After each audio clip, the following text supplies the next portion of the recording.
Pardon the interruption, but I'm Mike Wilbon. Yesterday was National Limerick Day, Tony. I'm sure you wrote one. And Tony Kornheiser, I did. There once was a man with no care for off-season NFL fare. For all OTAs, he'd offer no praise, but then Caleb Williams became a bear. Well done. Well done. And yeah, I'm paying attention to every morsel of it now and never again. Never. Well, you don't know. You don't know. You may get the number one again. You never know. Welcome to PTI, boys and girls. In today's episode, the Knicks look tired, the Oilers and Bruins are upset, and Rory McIlroy sets himself up for this week's PGA Championship. But we begin today with the defending champion Denver Nuggets showing what they're made of by beating Minnesota 2 in a row in Minnesota. Yesterday's score was 115-107, and in microcosm, the game may have been won in the last 20 seconds of the first half when Denver scored 8 points in a row, including a heave three by Jamal Murray at the buzzer. Wilbon, where do you see the series now? With Denver being firmly in control. I don't mean having the advantage. I mean being in control of the series. Of course, games 5 and 7, if that's necessary, would be in Denver, where I know Denver lost the first 2 games of this series, but I ain't betting they would lose 2 more games in the series, Tony. I just don't see that. Look, when they came out for game 3, having been thoroughly just trounced in game 2, they really showed championship mettle starting that night and every moment of the games since. Minnesota, meanwhile, they're not inexperienced at this, but they're not champions. And the only person playing like he's on that trajectory in the last couple games, particularly last night, is Anthony Edwards. Because there ain't enough help from Karl Anthony Towns. There's not enough help from Naz Reid. There's not enough help from anybody. It can't just be Ant-Man out there as a superhero, and they're going to have success against Denver, which is in championship form, particularly their starters. My goodness, they look like they did on the way up to a championship last year, not in those first 2 games in Denver when they got blitzed. It's an interesting series of comments by you because I know that going into game 3, you actually felt that Minnesota was going to win that series. And it doesn't sound like you feel that right now. No, I don't. No. So, I mean, as you know, because we've had this conversation, I am not surprised at any of the scores in games of the series so far. I thought Dallas would be ahead of Oklahoma City. I thought that Boston would bounce back against Cleveland. I thought the Knicks and the Pacers would be tied because the Knicks are running on fumes. And I thought that Minnesota and Denver could be tied, but not this way. Not with road teams winning every single game. I never thought that. I sat here last week and said to you that Denver had to win game 3. That was an absolute must game. Jokic had to win it. They had to win it. And they did win it. And that propelled them, I thought, to winning game 4. And one other thing that propelled them to winning game 4 was that Jamal Murray was not suspended, as most of us think he should have been. Point. Adam Silver saved this series for Denver. Adam Silver did that. Yeah, no, I think that's an important thing. And I'm not surprised at them winning 2 games just for this reason, Mike. They are the defending champions. They showed heart last year, and when they needed to have heart, they had it. And I will say that Minnesota, on a big stage, at home, gagged a little bit. They gagged. Gagged a lot, Tony, and particularly in that game. They don't look like the same team that went from game 2 to 3.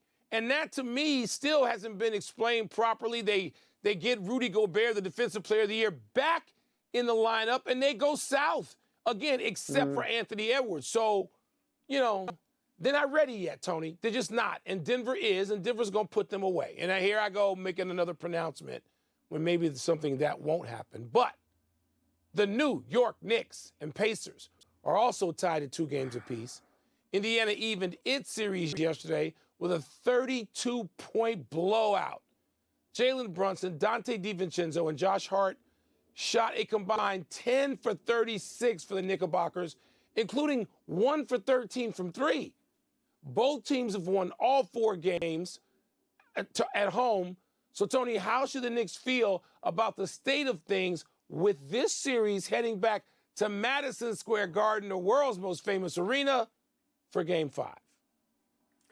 The Knicks starters should all check into Mount Sinai Hospital on the Upper East Side and request intravenous fluid, not just one bag, but 5 bags each, because Tom Thibodeau is going to play them 48 minutes. That's what he's going to do. I mean, let me just check the notes here. Yeah, Game 5 is a must-win for them. It's not a must-win for Indiana. It's a must-win for the Knicks. This series has the feel of a series that Game 5 will be the decisive game. And if the Knicks win Game 5, they have 3 days to rest. Carlisle is no dope. He watched Jalen Brunson torch him in Games 1 and 2. So now he's covering Jalen Brunson 94 feet, and he's wearing him out. Jalen Brunson had 10 different front rim shots in Games 3 and 4. He had a bad game yesterday. He had 18 points, 6 for 17 from the field, 0 for 5 from 3, and he'd been routinely scoring 40 points.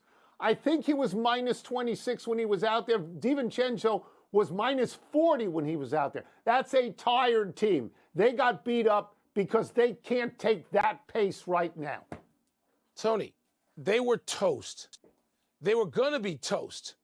I mean, they almost pulled out Game 3 miraculously. What an effort.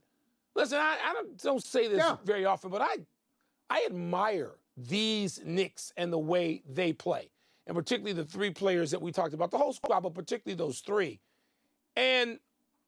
But they could not summon that yesterday. And I didn't think in the pregame, and I said publicly on the air that I thought that Indiana would win and win easily because the Knicks would not be able to summon that again. Look, come on now. There's some human limits to what the human body can summon. And the Knicks, I thought, had met that limit. Now, I'm with you, Tony. They go back to Madison Square Garden for Game 5. And Madison Square Garden, I mean, I've seen it have, sort of healing prospects on the Knicks in the past. And I've seen it happen. I've sat there at playoff games, and you have too. When you thought the Knicks were dead in the water, they go back to Madison Square Garden and they find something. Well, they better find it in Game 5. I'm with you on that. Well, again, they can get an extra day's rest if they win Game 5. What they've got going for them right now is that Indiana is not a good road team. They're 1-4 in the playoffs on the road. And because of the fact that the Knicks are higher seeded, Indiana has to win 1 game on the road. Have to win. They have to. That's right. Let's move to hockey. Florida beat the Bruins yesterday in Boston again to take a 3-1 lead in that series. And Vancouver beat the Oilers yesterday in Edmonton to take a 2-1 lead in that series. So, Wilbon, where would you like to start? Well, I'm going to start with the second game, Tony, what you would call the late game, because out here it ain't all that late. And it was just a mesmerizing game. It was compelling. The third period alone, the Oilers are down 2 goals. They score a goal with a little more than a minute left after pulling the goaltender. And, you're just thinking, if McDavid gets a shot at this, if he gets a shot on goal, he's going to put it in. We're going to go to overtime, and this is going to be epic. Well, he got the shot. He was wide left, and Oilers lose that game to go down in this series 2-1.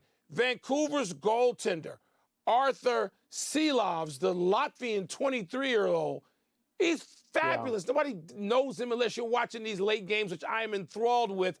I'll let you deal with Florida, Boston, but there's a goal in that game that I don't think should have been allowed, which may have changed the outcome. But the Oilers being down in this series and them putting the clamps on McDavid last night, that didn't sit well, Tony. I'm a little surprised at that, and Edmonton's in a hole now. They didn't just put the clamps on McDavid. When the game ended, one of the guys on the other squad, Carson Soucy, cross-check in the throat, takes his stick right in the face. He's got to be suspended, Mike. He's got to be suspended for that. That's a dirty, illegal play. I'll go to Boston now. He's in the NBA. Boston's in trouble. Boston is 0-2 in Boston in this series. Florida beat them last year when Boston was the greatest regular season team of all time. They're not that good this year. They don't win at home against Florida. It feels like Florida is going to beat them again. Right? There's a couple of things that stood out in that. I'll take about 15 seconds here. I think his name is Sam Bennett, right? Sam Bennett from Florida. So in Game 3, it appeared he hit Brad Marchand in the mouth. And there was no penalty called on the spot. No penalty called on the spot. Marchand had to miss Game 4. And meanwhile, Bennett gets the game-tying goal on the controversy that you're talking about when a Bruin player crashes into the Bruin goalie. And you know why he crashes into him? Because Bennett shoves him. Bennett shoves him. That's without right. question. So, call the penalty, disallow the goal. That's how that has to go. But these two series have some juice. I got to get you to stay up late one night. Watch Edmonton, Vancouver. The Boston Bruins in the last 2 years against Florida at home, they're 1-5 at home. Yeah. Let's take a break. Coming up, the Atlanta Hawks win the NBA draft lottery. Is that a big deal this year? Nah. And does Rory McIlroy's win at Quail Hollow set him up to win his first major in 10 years? This guy Seelovs, this Arturs. I think I Americanized his name, made him Arthur. Artie. Yeah. Why don't we just call him Artie Seelovs? I'm not sure that Boston no longer alternating goalies has worked out. I'm not sure that. Pardon the interruption. Time to connect with the common folk in mail time. Let me see what's first here. Let me get these out. Here we go. The Atlanta Hawks won the NBA draft lottery. Big deal, little deal, no deal. Tony, no deal. And it's no deal. So a year ago, I would have answered that question completely differently, of course, with Wembanyama. There's no such player at the top of this draft. So when I say no deal, it may wind up being a big deal. Atlanta moved up from 10th, so it's a big deal to Atlanta, kind of, sort of. But you got to scout and get it right. That's what it's about. Because you can get a guy like, Giannis Antetokounmpo with the 13th or 14th pick in the draft, because that's where he was. You can get Joker now in the second round. Shai Gilgeous-Alexander was, 6th or 7th. You don't have to have the top pick in the draft, although you're happy to have it. You don't need that to build a great team. So I feel bad for Detroit. It's a big deal to them. They're the worst team in the league. Again, they dropped from 1 to 5. 2 in a row. Your Wizards are 2. You know, maybe one of the French kids will go there. But no, big deal? No, it was irrelevant. The lottery itself, not the draft. The draft is significant. The lottery was irrelevant. So I disagree. I think it is a big deal because if you're Atlanta and you have your eye on someone, you get that person now. And if you don't have your eye on someone, you can trade the pick for someone you have your eye on. This is a great gift to Atlanta. They didn't expect it because they were 10th, right? We understand that. There's a lot of talk about them trading Trae Young. Maybe this changes that trade. Maybe it compounds the trade. We don't know. I agree with you about Detroit. 2 years in a row in the worst record. And getting 5th 2 years in a row. Whoever they send to the ping pong ball, they got to stop sending that fella. That's not going to work. And by the way, you talk about all these French players. I want to see if they medal in the Olympics. I'm actually interested in that. I think they're going to medal in the Olympics. And by the way, SGA was chosen, I'm told, 11th. Shai Gilgeous-Alexander, runner-up for MVP to an MVP who was chosen in the second round. 33rd. Brunson, 33rd, Mike. Yeah. Does Rory McIlroy's win make you think he will break his 10-year drought in the majors this week? No, not really. I know when he last won at Valhalla, I can't believe it's been 10 years ago, where the PGA will be contested, will be played. Right. And Tony, he won that week. It wasn't, Quail Hollow, but he won the week before. And so it sets up nicely, it has a nice little, pattern to it, except, no, it's a different field. He's a different player. He didn't have baggage. When he went to Valhalla 10 years ago, Rory was other than Tiger, it was Rory. Spieth was about to burst on the scene, but it was Rory's deal. And so he's got baggage now. He's got other stuff. He hasn't won in all that time, so I don't think it means anything. There is symmetry to it. You win the Wells Fargo. The next week you go to Valhalla, you win. There's symmetry if it happens. Did you see him yesterday? You didn't, because you were playing basketball watching. I watched him yesterday. He birdied 8, he birdied 9, he eagled 10. He birdied 13, he birdied 14, he eagled 15. He was -8 in 8 holes. Did you ever do that? Because I've never done that. He was great. He is bringing with him to Valhalla this: anger at the other pros who have kept him off the PGA Tour board that he wanted to get back on. He's bringing a hot putter for the first time in a long time, may even be a new putter, and he's bringing the history. He's not going to Augusta where he doesn't win. He's going to Valhalla where he does win. I do like his chances. I like them more than I've liked him in a long time. It's Tony, hard to pick a guy to win because 150 people in the tournament. But I like it. Yes. Tony, the other thing, you know how this happens. We see guys look great on tour 1 week, and the next week they don't even make the cut. That's right. I'm not going to. That's right. I root for Rory McIlroy. I just like him. Me too. I like his positions on things in larger life. I like Rory. I'm rooting for him. And yet, if he's in the top 10, if he's not, I'm not going to be shocked. Enough email. Let's take one last break. But still to come, the NFL announces who will face the Chiefs in the season opener. Here we go with the phony excitement over the NFL schedule. And will the Thunder even things up with the Mavs tonight in Big D? I believe that if they had a show devoted simply to the NFL schedule, it would outrate almost everything, other than the games themselves. They do have a show. Pardon the Interruption is brought to you by Miller Lite. Great taste, 96 calories. Tastes like Miller time. Celebrate responsibly. Happy time, people. Happy 35th birthday, P.K. Subban. Pernell Carl Sylvester Subban. Drafted by the Canadiens in 2007, played defense for Montreal for 7 seasons. He was on the All-Rookie team, and in 2013, won the Norris Trophy as the best defenseman in the NHL. Subban made 3 All-Star games, played 3 seasons in Nashville, where he was in the Stanley Cup Final in 2017, losing to Pittsburgh. Subban's last 3 seasons were in New Jersey. These honors are not why we are wishing him happy birthday. We are wishing Subban happy birthday because he is a guest on this show and we like him. We especially like the outfits he wears.